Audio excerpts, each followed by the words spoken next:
Olá, sejam muito bem-vindas, bem-vindos a mais um episódio do Vozes Negras de Campinas, um podcast produzido pela Prefeitura Municipal de Campinas em parceria com a Câmara Municipal, a Casa do Povo, como parte das ações estruturantes do Programa de Desenvolvimento de Lideranças Negras na Gestão Pública. Este podcast tem o compromisso de amplificar narrativas negras, fortalecer trajetórias que movem a cidade e revelar como as políticas públicas têm sido construídas a partir de perspectivas e saberes que enfrentam o racismo estrutural e promovem equidade. A cada episódio, apresentamos vozes que transformam a administração pública e a vida das pessoas negras de Campinas. Meu nome é Daniel Estevam, servidor da Prefeitura de Campinas e mediador desse espaço. Antes de mais nada, farei a minha audiodescrição. Eu sou um homem de pele preta, tenho 52 anos, uso o cabelo raspadinho, bem curtinho, estou vestindo uma camisa polo de cor cinza escuro, eu diria um chumbo, e estou usando uma calça jeans azul. E hoje nós temos o prazer de dialogar com alguém que há 15 anos dedica sua vida ao enfrentamento do racismo institucional, à promoção da igualdade e construção de políticas públicas antirracistas em nossa cidade. Um agente de transformação, de justiça, de futuro. É com imensa honra que recebemos Marcelo Rezende Bento, coordenador da Coordenadoria Departamental de Políticas para a Promoção da Igualdade Racial, a CDPIR, responsável pelo Plano Municipal de Igualdade Racial, o PLAN-PIR, pelas políticas de promoção da igualdade racial e pelos centros de referência de combate ao racismo, discriminação religiosa e atendimento a imigrantes, refugiados e apátridas. Marcelo, bem-vindo. Obrigado, depois de uma apresentação dessa, hein? Bem-vindo, muito bem-vindo. Faz a sua audiodescrição para o pessoal que está em casa nos ouvindo ou nos assistindo saber quem é esse homem bonito que está aqui na minha frente. Eu sou Marcelo Rezende Bento. Bento é do meu pai, o senhor Antônio Bento, tenho 1,78 m, careca por opção, usando um chapéu Panamá, sou um homem negro da pele menos retinta, né? E porque algumas pessoas falam que nós somos pardos, né? Mas nós somos negros, da pele mais clara, né? Estou usando uma camisa azul, calça caqui, e estou do lado do meu querido Daniel. E uso óculos com hastes marrom. E uma barba branca, bela não barba é branca. De Papai Noel, e estamos aí. Coisa boa, coisa boa. Marcelo, mais uma vez, né? Um prazer receber você. Você é uma referência no que diz respeito a políticas antirracistas, né? Em Campinas. Você falou para mim, né? Eu acho que eu já tô aí há mais ou menos uns 10, 11 anos. Eu fiz as contas, são 15, pelas minhas contas. Pelas minhas contas são 15 que você tá aí, né? Sem saber, e nós estamos falando do universo da Prefeitura de Campinas, né? Sem saber do que você já fez antes. Para a gente começar esse nosso bate-papo, lembrando que esse programa, como eu disse na introdução, o principal objetivo dele é mostrar as referências, as vozes negras potentes, importantes que a gente tem no nosso município. É um movimento para dar visibilidade mesmo, e você é uma dessas figuras. De qualquer forma, vamos começar sabendo quem é o Marcelo. A humanidade, o ser humano, a pessoa vem antes de qualquer coisa. Sim, então, quem é o Marcelo? De onde você vem? Né? Fala um pouquinho da sua história pessoal e aí depois a gente vai falar como é que você chega aqui na Prefeitura Municipal de Campinas. O Marcelo é um homem negro, nascido numa cidade chamada Agudos, conhecida como a cidade da Brama, né? A cidade da Água Boa, e passo por Agudos até os 6, 7 anos de vida. Depois eu venho para São Paulo, São Paulo capital, e de São Paulo capital eu vou para Suzano, e ali eu fico no orfanato do Exército de Salvação até os meus 19 anos. E Depois eu retorno para São Paulo, capital, região do Butantã, com os meus familiares. Eu fui criado como órfão, tendo pais vivos. Que coisa. Que coisa. E chego em Hortolândia, nos anos 70, 80, e venho para essa região para trabalhar com rádio. Eu fui radialista num período muito longo da minha vida e tal. Portanto, você está em casa. Estou em casa. Quando eu vejo um microfone desse, estúdio e tal, e fico em Hortolândia, e ali em Hortolândia eu começo a militar. Mas meu primeiro envolvimento foi com a questão da criança e do adolescente. Nós estávamos num processo de mudança de juizado de menor para essa visão de conselho tutelar, casas de abrigamento, não mais aquela estrutura de FEBEM, de um abrigamento com 200, 300 crianças, porque onde eu fui criado, Daniel, nós éramos em 220 meninos e meninas. 220 meninos e meninas. E aí eu vou para dentro do Conselho Nacional da Criança e do Adolescente, e dentro desse conselho eu acabo fazendo parte de uma plataforma de direitos humanos.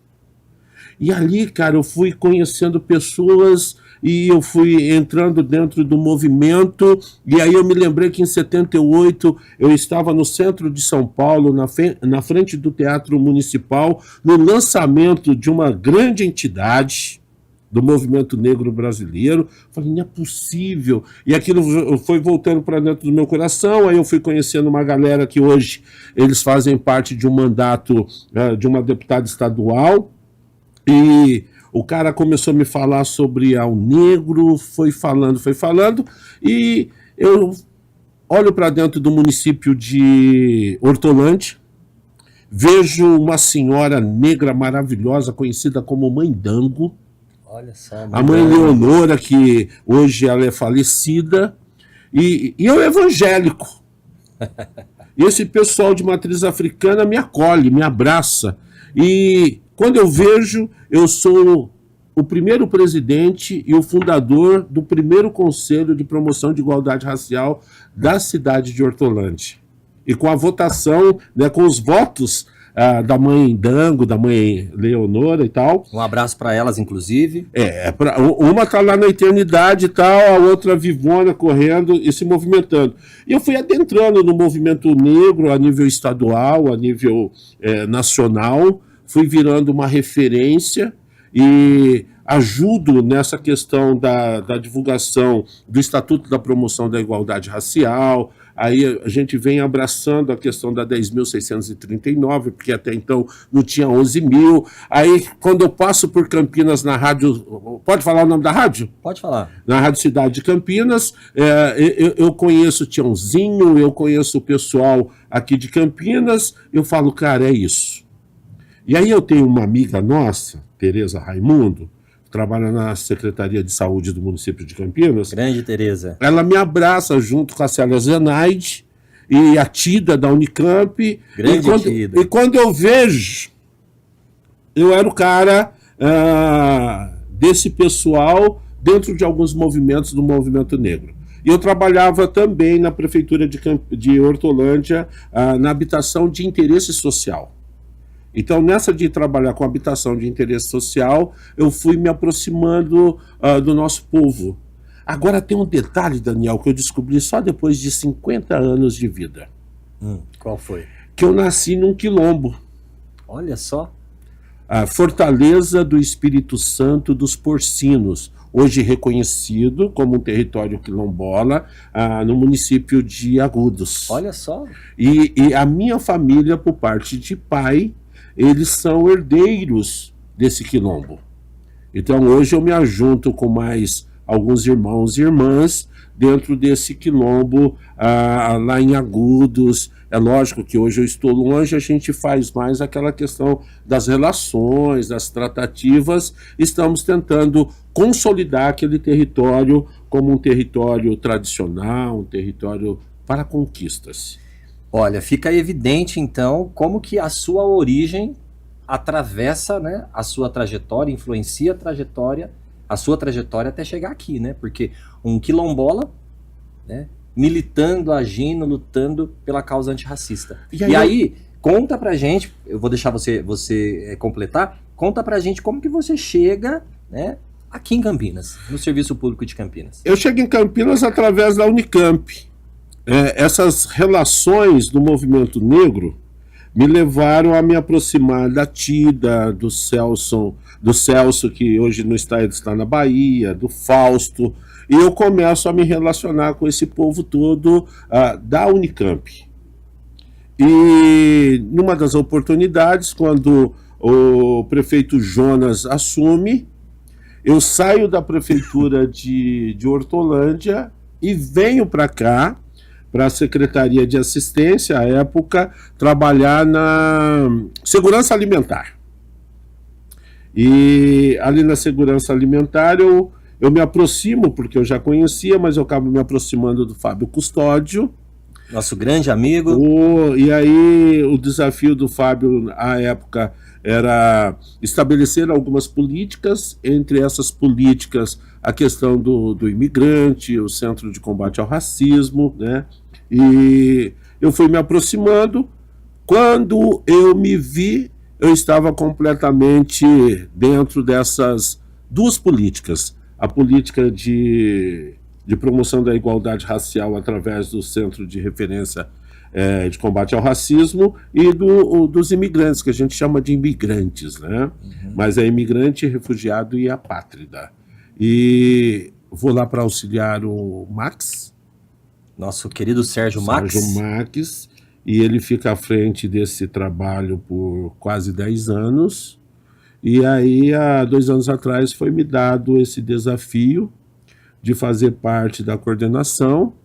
E de uma forma muito natural, acabei aceitando, mas aí eu tenho uma vivência dentro do Conselho de Desenvolvimento e Participação da Comunidade Negra, como secretário executivo por um bom período, e estamos na luta. E que luta. Luta gostosa, porque tem luta que te machuca, né? Tem luta que te destrói. Essa luta não, é uma luta que constrói. E é uma luta que a gente quer lutar, né? A gente escolhe as batalhas que a gente quer, né, viver, e essa é uma delas. Você não tem como homem negro, né, como uma pessoa negra, você não tem como fugir dessas batalhas. Com certeza.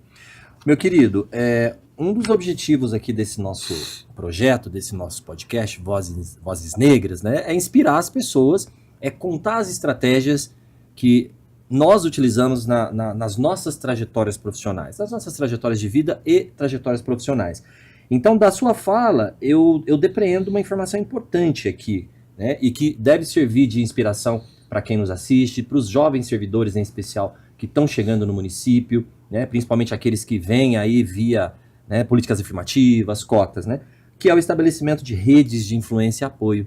Né? Você trouxe, né, a questão da rede que você formou e que te amparou nessa sua trajetória. Você traz algumas pessoas físicas, você traz a Unicamp, né, as pessoas de lá. Então, formar boas redes de apoio, boas redes de influência é fundamental. É fundamental porque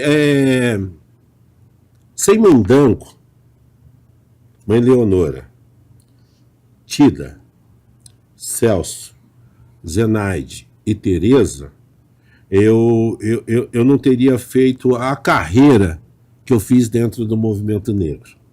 Porque é difícil você ser negro dentro do movimento negro e confessar o cristianismo. E eles me abraçaram, independente da minha religião, em detrimento da religião deles. Né? E dentro desse espaço público, Fábio Custódio, Max, Jaqueline Damásio e hoje a Elisângela, que ela foi entrevistada aqui nos Vozes, né? Isso, no nosso episódio de estreia. São referências. E é lógico que depois você vai fazendo as costuras, vai se aproximando de várias outras pessoas da educação, que são importantes e tal, mas nesse primeiro momento, essas pessoas, porque elas ajudam a construir a política PIR, que é de promoção de igualdade racial, dentro do município. entendeu? Porque até então nós tínhamos várias ações, mas nós não tínhamos uma política de Estado. E hoje a coordenadoria, os centros de referência, né, ou de referências, eles estão estabelecidos, eles estão firmados, consolidados, estruturados, com uma equipe técnica maravilhosa. É lógico que a gente precisa de mais, né? Mas assim, pela idade que nós temos, então eu acho que Campinas ela ganha nesse protagonismo, e a ponto de hoje nós estarmos com esse slogan, né, que é uma cultura, Campinas antirracista. Mostra o material para o nosso público. Eu mostro para quem? Para aquela câmera. Só virar. Isso, ó, exatamente. Objetivo que temos que alcançar juntos. Porque essa causa é nossa, mas é nossa. Ainda mais num país tão atravessado, né, em todos os sentidos, é um misto de religiosidades, é um misto de cores, né? Então, esse objetivo que temos que alcançar juntos está sendo muito bacana, porque você tem sentido isso dentro da secretaria que você está, que a gente tem conseguido quebrar alguns paradigmas, né? Na questão do racismo estrutural, institucional. Eu acho que agora a grande luta é essa questão do racismo religioso. Temos as novidades, que na verdade não é tão novidade assim, mas você tem um racismo climático, ambiental, que são pautas colocadas, né? E aí, Dani, conversando com você, eu me lembro que na segunda conferência, as vozes negras, elas entoavam o seguinte: a nossa juventude está sendo morta. Verdade. Então nós precisamos parar com o genocídio. E a galera da política, imagina essa terminologia, né? Aí eu vejo esse movimento das mulheres com a questão dos feminicídios, e a gente na terceira conferência trabalhando essas questões. Cara, eu preciso colocar aqui em pauta, quando eu falo nessa questão das mulheres, Cleusa, da Casa Laudelina. Fantástico. Então, são mulheres que imprimiram dentro do meu coração, assim, da minha alma, esse DNA de luta, e cara, eu fui perceber que precisava um pouquinho mais, né? E então nós estamos tentando construir uma Campinas antirracista, e tá dando certo. Com certeza tá dando certo, com certeza. Certo. Mas falando em Campinas antirracista, vamos falar um pouquinho do Planpir, né? Para o público que nos ouve, né? Sejam os nossos servidores, as nossas servidoras, seja o público comum. Fala pra gente, explica pra gente o que é o Planpir, né? Qual que é a importância e como é que ele orienta as ações da prefeitura? Primeiro fala pra gente o que significa a sigla. Não é um imposto. É porque tudo nosso tem muitas siglas, né? Então, o tamanho da coordenadoria, o nome da coordenadoria. E o centro de referência? Então. Depois nós vamos falar ele inteiro. É o Plano Municipal de Políticas de Promoção da Igualdade Racial. Nós temos 15 eixos, porque no tempo, né, no período quando nós começamos em 2017, nós tínhamos uma realidade de estrutura pública. Então nós temos entre esses 15 eixos a prevenção e combate ao racismo, depois nós temos educação, saúde, segurança pública, cidadania, que na época nós tínhamos a Secretaria de Cidadania, Cidadania e Direitos Humanos, aí trabalhando a questão de gênero, população em situação de rua, idosos, crianças, adolescentes, LGBT, imigrantes, refugiados, pessoas com deficiência, cultura, turismo, Então, para cada política estabelecida, o plano ele estabelece algumas metas, que é aquilo que nós chamamos de transversalidade, né? E essa transversalidade ela representa um importante instrumento de mobilização municipal para essas pautas, para essas políticas, né? Quando o Fábio, a secretária, percebe que nós precisávamos avançar para a questão desse recorte racial dentro da secretaria que você faz parte, cria-se, além das palestras, lideranças negras. Então, o plano ele vai apontando as atribuições e as finalidades de cada secretaria no quesito cor-raça, raça-cor, no quesito de uma política não afirmativa só, mas de promoção ou de equidade racial. Muito bom, perfeito. Bom, já aproveitando, você comentou aí sobre os eixos, né, do plano, são muitos. Existe um documento que os nossos ouvintes, né, podem buscar na internet, que está disponível para que as pessoas conheçam os eixos, né, o que é que esse plano municipal prevê, e é importante, inclusive, para o cidadão, para o servidor, cobrar do poder público o cumprimento disso, né, é importante que vocês conheçam. E aí eu já aproveito e pergunto para você, né, fala um pouquinho para nós no dia a dia, na prática, né, por exemplo, lá no Centro de Referência ao Racismo e à Discriminação Religiosa e no Centro de Referência ao Imigrante, Refugiado e Apátrida, né, como é que esses serviços dialogam, né, com o plano municipal?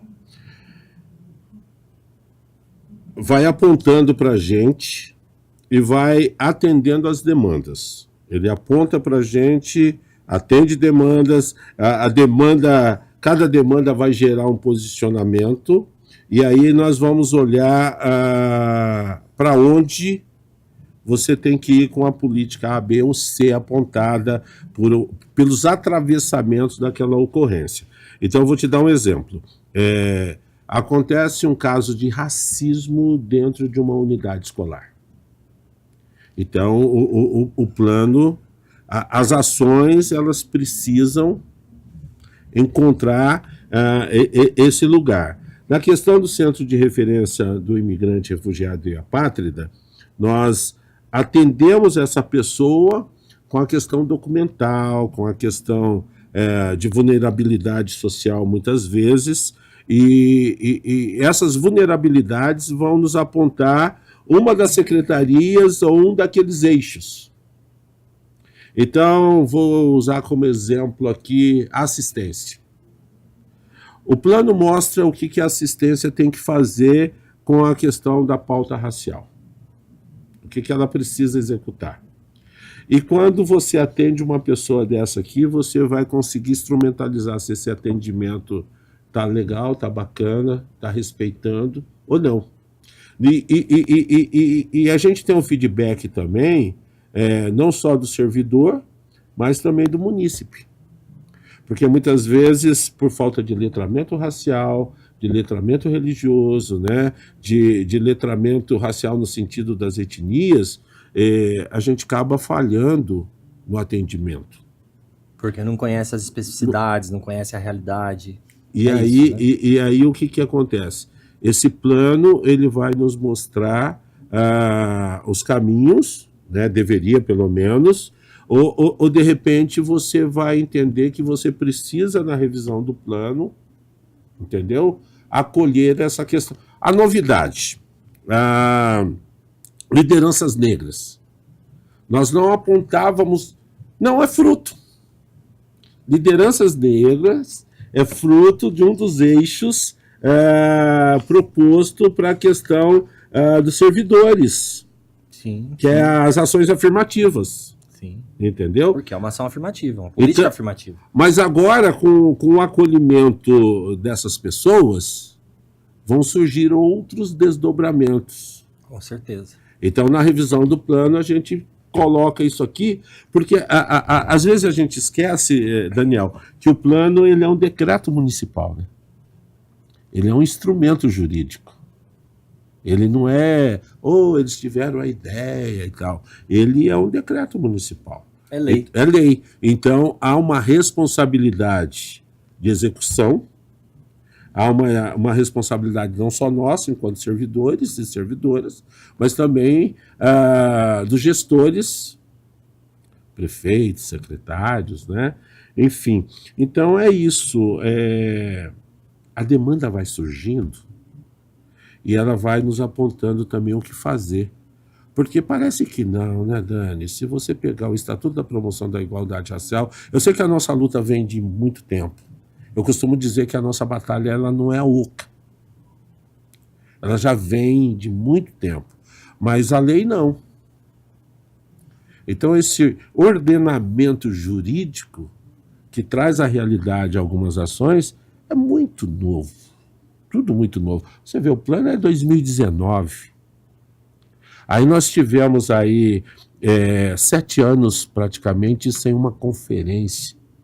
Porque todas as vezes que surge uma conferência, eu não sei se você sabe, mas vem um saber novo, vem uma ação nova, uma necessidade nova, um novo apontamento de saberes, né? Mas, enfim, o importante é que há vozes negras na cidade de Campinas produzindo muito, mas muitas ações para que haja equidade racial e religiosa no nosso município. Com certeza. Produzindo ações, produzindo conhecimentos, produzindo saberes, produzindo luta. Né? Campinas ele é um celeiro, né? Celeiro e referência. É referência. Quando você olha para a questão do campo intelectual, né? Dos militantes orgânicos ou não orgânicos, isso aqui é um celeiro. Perfeito. E falando nisso, uma coisa, né? Você falou de novidade, né? Uma novidade que nós teremos em breve aí,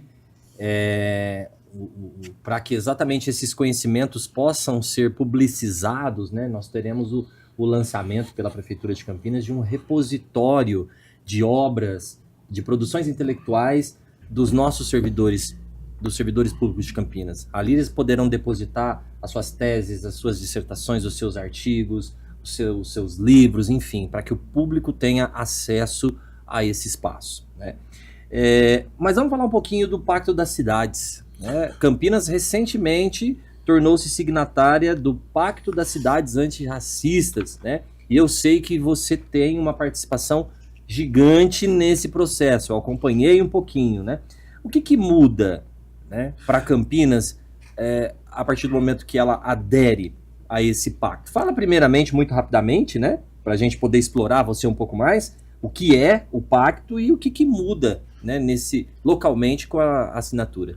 O pacto nada mais é do que cidades se compromissando a efetivar políticas de promoção de igualdade racial, de reparação de igualdade racial, através dos órgãos, que nós chamamos de órgão peer, né? Que seria conselho com fundo, coordenadoria de política, uma secretaria, né? Um centro de custo para que a política possa ser estabelecida e um plano municipal de promoção de igualdade racial. Então, são 4 pilares que você precisa desenvolver e essa questão da coordenadoria que ela tenha recurso, né?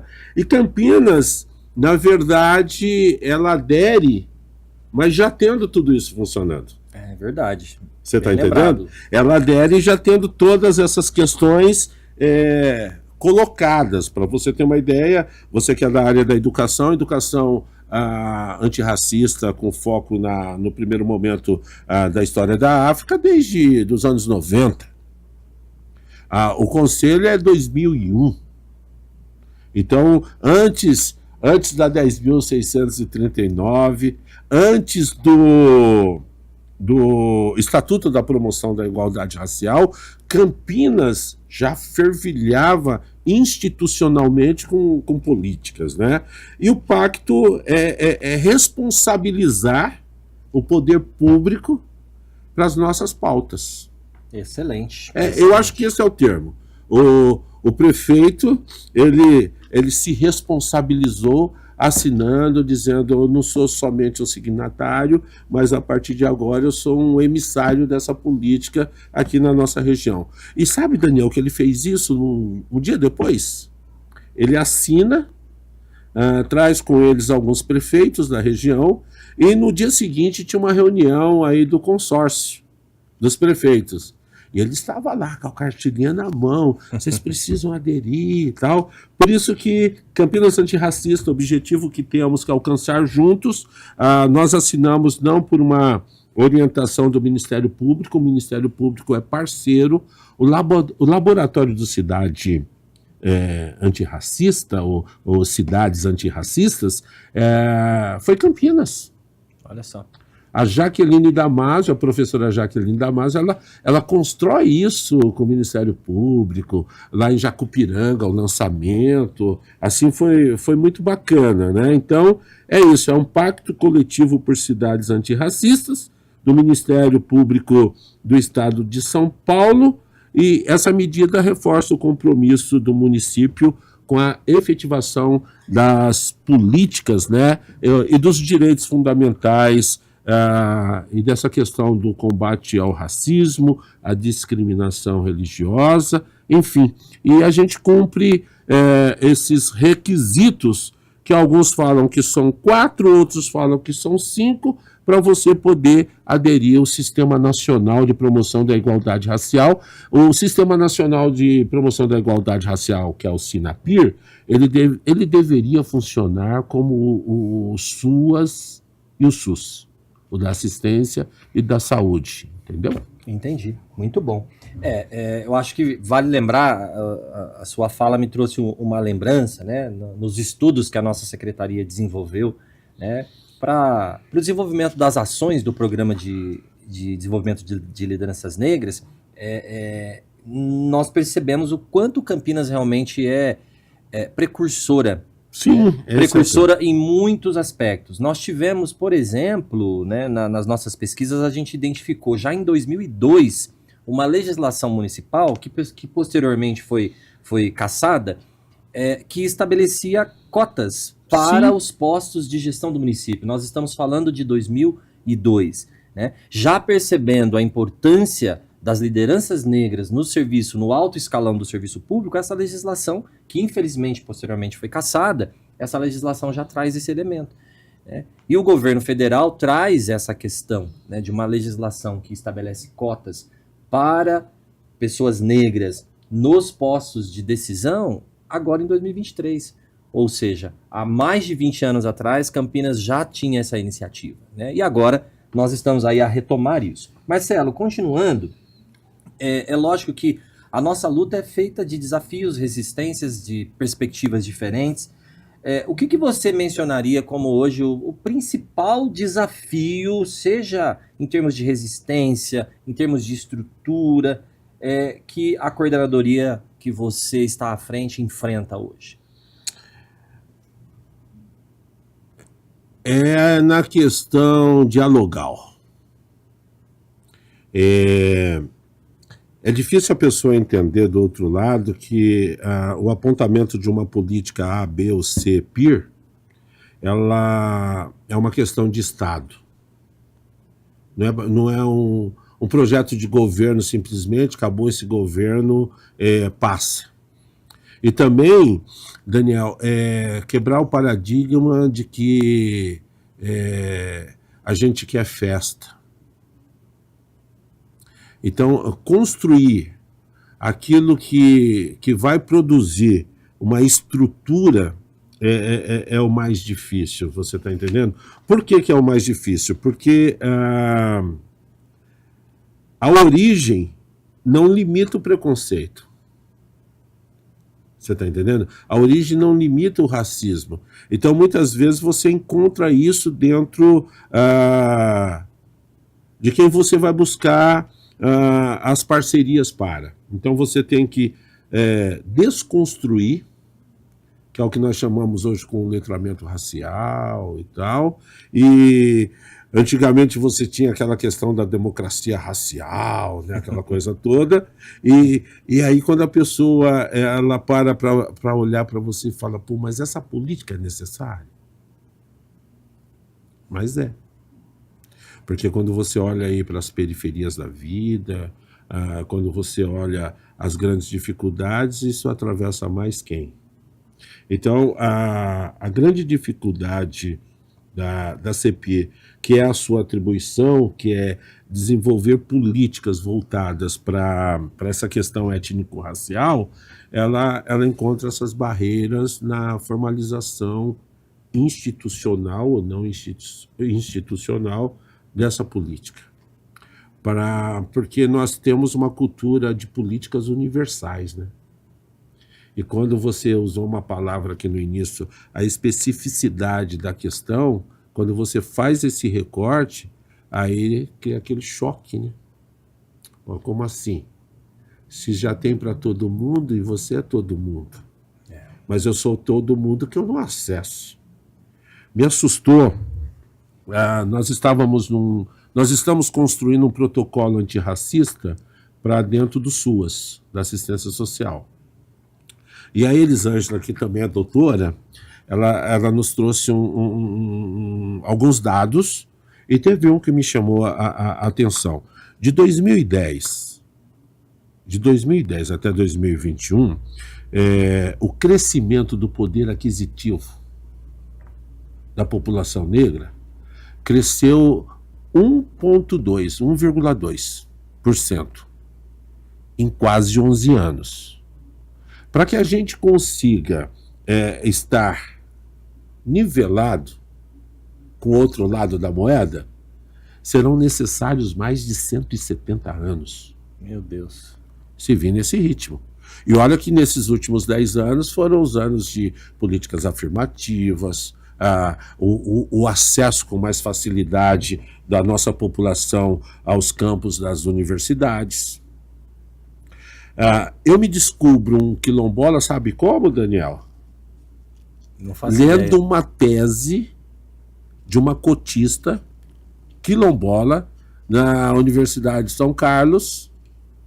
E aí um trabalho dela ali, eu comecei a ler, eu falei, ué, essa família aqui tem o mesmo sobrenome da minha família? Você tá entendendo? Aí eu liguei pro um tio avô que eu tenho, que tem quase 90. Nós traçamos uma linha do tempo, falei, pô, se o vovô, o meu bisavô, tivesse vivo, ele 90 anos, são 130 e poucos anos. Né? Então, 2 gerações para trás, 3 gerações para trás, no máximo, estava sendo escravizado naquela região. E aí eu lendo aquela tese, falei, não, peraí, é minha família. Eu fui achando. Aí, de repente, ela faz lá, traz o nome das pessoas que herdaram a Fazenda Santa Cândida. Mário Bento, Oswaldo Bento, Arlindo Bento. E eu sou filho de Antônio Bento. Que coisa. O meu tio é Mário Bento, né? E essa fazenda era a fazenda que eu brincava até antes de eu ir para um reformatório. E por que a família, né, nesse caso, como vocês não tinham conhecimento disso, de uma herança? Porque você traz esse elemento a partir do estudo de uma tese, né? Ninguém da família tinha conhecimento. Falta de estudo, né? Falta de conhecimento, porque eu sou fruto do Mobral. Eu venho estudar academicamente. Quem me incentiva a ir para uma faculdade é o professor Odair Marques, que foi o meu chefe, ele foi meu secretário em Hortolândia. Olha só. Eu venho do rádio, sempre comunicativo e tal, mas eu nunca tinha acessado um banco de uma universidade, de uma faculdade. Cara, eu vou fazer 60. Você imagina as dificuldades. Eu vou para um colégio regular depois que eu entro no orfanato. E com aqueles atravessamentos, não passava de ano. Você enfrentou uma época que não passava de ano? Eu enfrentei tudo isso. Falta de conhecimento. A minha mãe, ela é viva, 84 anos, não, eu trabalhava naquela fazenda, mas a senhora recebia? Não recebia. Meu Deus. Mas eu era feliz, porque no final de semana tinha um forró. Meu avô, Arlindo Bento, ele era sanfoneiro. Ele alegrava. E o meu pai, ele sai moço de Agudos porque ele foi jogador de bola, de futebol. E aí alguém lá da fazenda falou, pô, esse menino joga muita bola, eu vou levar ele para São Paulo. Olha que interessante, nós estávamos no estado de São Paulo, porque Agudos é São Paulo, mas ele falava que São Paulo era a capital. Entendeu? E minha mãe não tinha ideia. Esse meu tio-avô, que tem quase 90, lá em Agudos, ele não tem ideia que o trabalho que ele exercia era análogo, Era escravidão. Era escravidão pura. Poxa vida. Porque ali você morava, mas o que você recebia, você não recebia, porque a venda era tudo ali, Daniel. Por isso que eu falo, eu tenho uma prima de sangue, Cláudia Alexandre. Claudinha Alexandre. Ela é escritora, ela é uma doutora, ela é uma intelectual do movimento negro, maravilhosa, maravilhosa. Ela tem 2 livros que são aí jabutis, que é Os Orixás no Samba e Exu Mulher. Ela também ficou sabendo que ela é uma descendente de quilombola depois de ter defendido várias teses.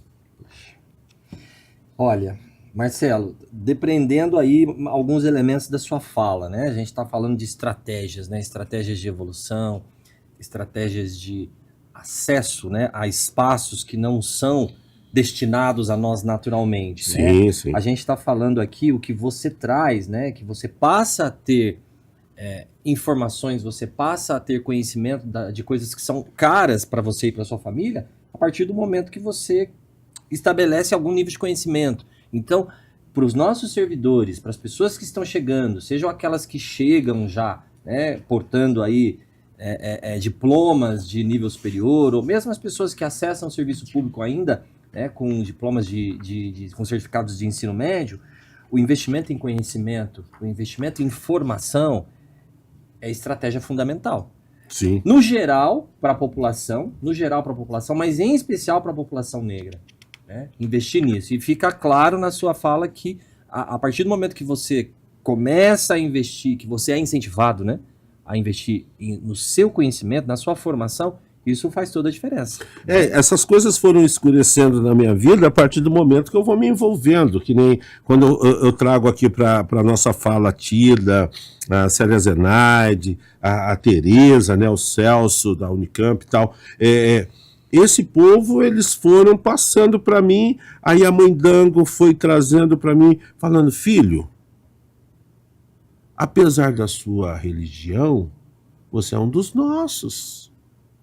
E aí eu me lembro de um texto de Solano Trindade, quando ele diz, eu fui batizado na igreja, mas aos sons dos tambores de África. O vento trazia essa sonoridade. E aquilo mexeu um pouquinho comigo, sabe?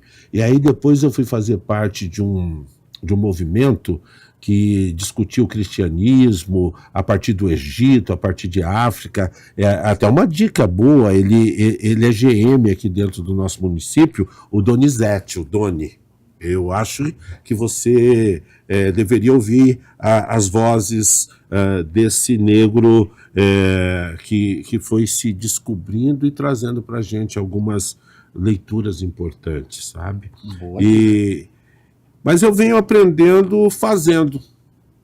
Eu descubro o que é racismo estrutural, eu descubro o que é um racismo religioso, porque até então, quando eu sofria ou quando eu fazia alguém sofrer, eu não tinha ideia. Você não identificava. É a questão do racismo de entretenimento. Sim. Quando alguém me chamava daquilo que eu não vou repetir o nome, eu dava risada, eu achava bacana aquilo. Aí quando tira essa casca que eu falo, não, peraí. Isso é racismo, isso é um crime que eles estão cometendo comigo. E é isso. Marcelo, e você traz um elemento que, de repente, as pessoas podem não associar a pessoas negras como nós. Mas, inclusive, nós, pessoas negras, precisamos de letramento racial. Sim. Né? O letramento racial, ele não é algo que apenas as pessoas brancas precisam ter. Começa por nós. Exatamente porque, a partir do momento que a gente tem letramento racial, a gente consegue identificar, como você diz, se estamos sendo vítimas e assim nos defender, se em alguma medida também estamos praticando, né, situações, ou melhor, reproduzindo o racismo, e assim vai. Bom, mas você falou um pouquinho da CDPIR, mas você também é da executiva do Conselho da Comunidade Negra de Campinas.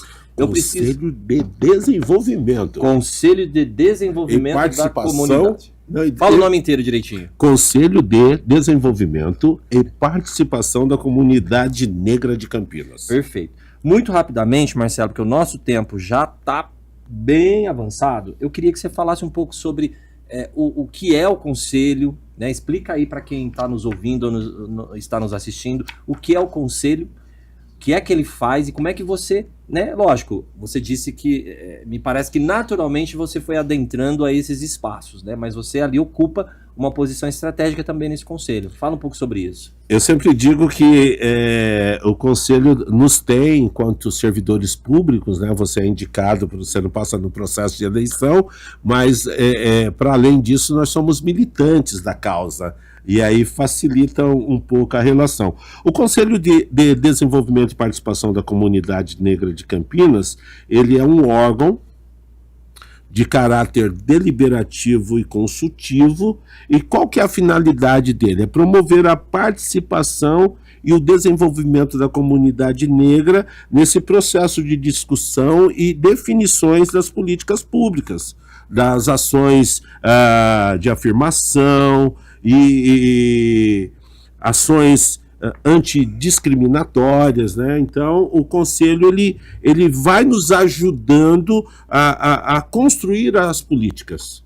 Ele fiscaliza a gente, mas apontando para a gente o que a gente precisa fazer, de fato, para diminuir um pouquinho essa dor da população negra dentro, especificamente aqui do município de Campinas, né? Então, o Conselho ele se organiza tanto com o poder público, porque ele é bipartite, né? Ele tem os dois, poder público e sociedade civil, né? E dentro disso nós temos uma composição que contempla a sociedade religiosa, as entidades de religião, as entidades sociais, as entidades de sindicatos, uma associação de bairros. Então, esse grupo busca apontar para o poder público algumas políticas, algumas reivindicações, através de datas comemorativas e de fiscalização daquilo que estamos ou não fazendo. E aí eu faço parte da executiva. A executiva ela pauta as reuniões ordinárias ou extraordinárias com a ajuda da sociedade civil. Muito bem. A nossa luta, né, você mencionou no início que a nossa luta a gente luta, né, e com gosto, porque a gente tem objetivos, a gente quer que as nossas causas evoluam, que a gente tenha aí sucesso, mas a nossa luta é uma luta pesada. Uhum. Muitas vezes desgastantes, dolorosas, a gente sabe, né? Para aqueles que não têm conhecimento disso, né, a militância, a busca, né, por equidade não é algo simples de se fazer, né? Mas você está à frente também de um movimento, assim como eu na educação, assim como, né, no meu trabalho na Secretaria de Gestão, a gente busca representatividade, a gente busca criar referências positivas, a gente busca identidades positivas, né? Inclusive, na vinheta do nosso programa, se vocês não prestaram atenção, quem está em casa, que nos assiste, a vinheta do nosso programa, ela traz personalidades negras, né, que foram inclusive extraídas desse material aqui, ó. Do material do ano passado. Do material do ano passado, produzido pela CEPIR, que na época, né, era CEPIR, que a gente tem os personagens, a Laudelina, que a gente tem, né, outros Tito, Cesarino, V8, o Francisco, o Francisco. Né? Então, o nosso... Marcília Dias, a Marcília, a nossa vinheta foi inspirada naqueles personagens, né? Então, a criação de referências positivas, né, de identidade positiva também é muito importante. E a alegria nesse movimento também é importante, né? E eu sei que você também está à frente, né, do baile Pérola Negra. Na verdade... Como é que é essa história? Muito rapidinho, vamos comentar, muito rapidinho, mas fala pra gente, né? O que é? Laudelina, nos anos 50, ela traz essa organização do baile Pérola Negra, a Marcília Dias, que saiu na última... Foi a primeira rainha, né? A Pérola Negra, belíssima, e porque não era só um baile, né? Era um ato de resistência, era um ato político, né? Continua sendo. Né? Vocês não me deixam entrar aqui, eu faço aqui, mas eu faço, né? Eles aquilombaram um espaço com belas mulheres e homens negros, e aí a Marcela, que é a atual presidenta do Conselho de Desenvolvimento e Participação da Comunidade Negra de Campinas, ela reacendeu essa chama, ainda no mandato que o Baba Moacir de Xangô era o presidente, e todo mundo, isso é uma loucura, Marcela. A Marcela falou, não. Então nós realizamos, hoje é uma realidade. Acho que entra agora no começo do ano para o calendário oficial, porque não estava no calendário oficial do município, né, do cultural, e o baile é isso, e a CEPIR tem uma participação, porque tem uma lei que a gente escolhe 7 categorias, que na verdade são 7 ações, e quem são as promotoras dessas ações, elas são indicadas para um processo seletivo, para se tornarem Rainha Pérola Negra. E nós conduzimos também a eleição de uma patrona do baile. Cada ano é uma representatividade. No último ano foi a Marquesa. A Marquesa, ela falece, e aí, muito viva isso na nossa memória, a gente traz ela como a grande rainha Pérola Negra do evento do ano passado, e escolhemos, através do conselho, 7 rainhas. E o conselho realiza o baile. A CEPIR, não, né, mais conhecida como CEPIR, que é a CDPIR, ela não realiza o baile, ela colabora na realização do baile. Muito bem. Nós fazemos o concurso, que é um decreto que nós temos a obrigatoriedade, por lei, de realizar o concurso. Aí a Marcela falou, mas sem um baile, nós vamos resgatar o baile.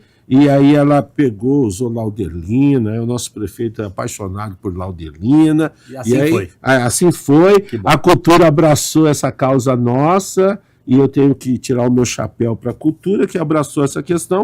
E o baile Pérola Negra, ele é feito por 3 mãos, né? A cultura, assistência via a CDPIR, e o conselho que a Marcela bravamente vai conduzindo, junto com a Mirna. Não posso nem falar, a Mirna foi muito importante no último baile Pérola Negra. A Mirna é prata da casa aqui, da Câmara Municipal. Foi a cerimonial, mestre de cerimônia, MC foi a Mirna. Grande abraço, né, a Mirna, que é repórter aqui da casa, a nossa Marcela Reis, que é a presidenta do conselho, né, e que toca aí o baile, né, que é um movimento tão importante como você diz, né? Não é festa, é um movimento de resistência. De resistência. Marcelo, nós estamos chegando ao final aqui do nosso bate-papo, parece que começou faz 2 minutinhos, né? Mas eu preciso que você deixe uma mensagem, né, na sua finalização, que você deixe aí uma mensagem em especial, né, para os nossos jovens servidores que estão ingressando no município, que aspiram, né, posições aí de lideranças, que aspiram a oportunidade de ascender em suas carreiras, enfim, queria que você deixasse, né, sendo uma referência, sendo uma voz negra tão importante como você é, que você deixasse aí uma mensagem e já fizesse a sua a sua finalização. Primeiro, agradecer aos Vozes Negras, né, às lideranças negras, por essa oportunidade. A você, Daniel, meu muito obrigado. Sou seu fã, tá? Obrigado. E eu quero terminar usando 2 textos que nós colocamos na nossa cartilha, que está sendo distribuída no município.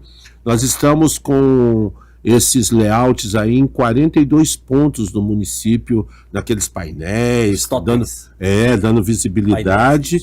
Nós chamamos de pirulito aqui, eu não sei se é uma linguagem técnica, né? E estamos também naquela eletromídia.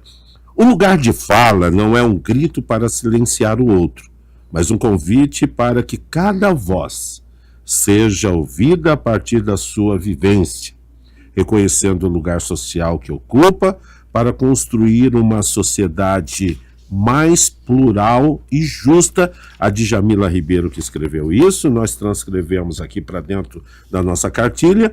E Campinas Antirracista é um compromisso político, é um compromisso de Estado, mas também é um compromisso coletivo.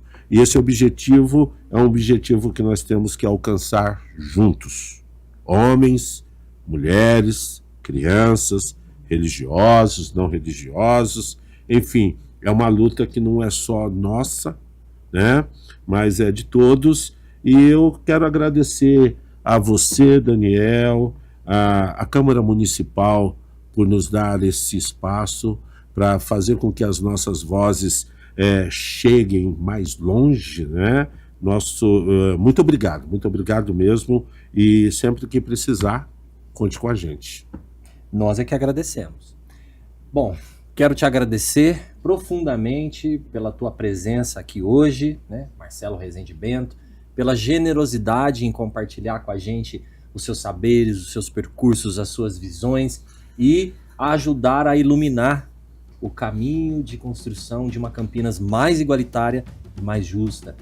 Eu agradeço também a todas as pessoas profissionais da Câmara Municipal de Campinas, né, que estão aqui fazendo com que esse trabalho possa se materializar, aos profissionais da Secretaria de Gestão e Desenvolvimento de Pessoas, à sua secretaria, né, por permitir a sua presença aqui, enfim. E eu convido a todos vocês que nos ouvem, aos ouvintes, que compartilhem o episódio, assistam os outros que já estão aí também rodando e acompanhem toda a nossa temporada, tá bem? O Vozes Negras de Campinas é um convite para ouvir, para refletir, para transformar e fazer parte dessa história. E dessa forma, nós encerramos esse encontro de hoje, né, com muita satisfação, com muito prazer e muita gratidão a todos vocês que estão em casa nos ouvindo. Um grande abraço.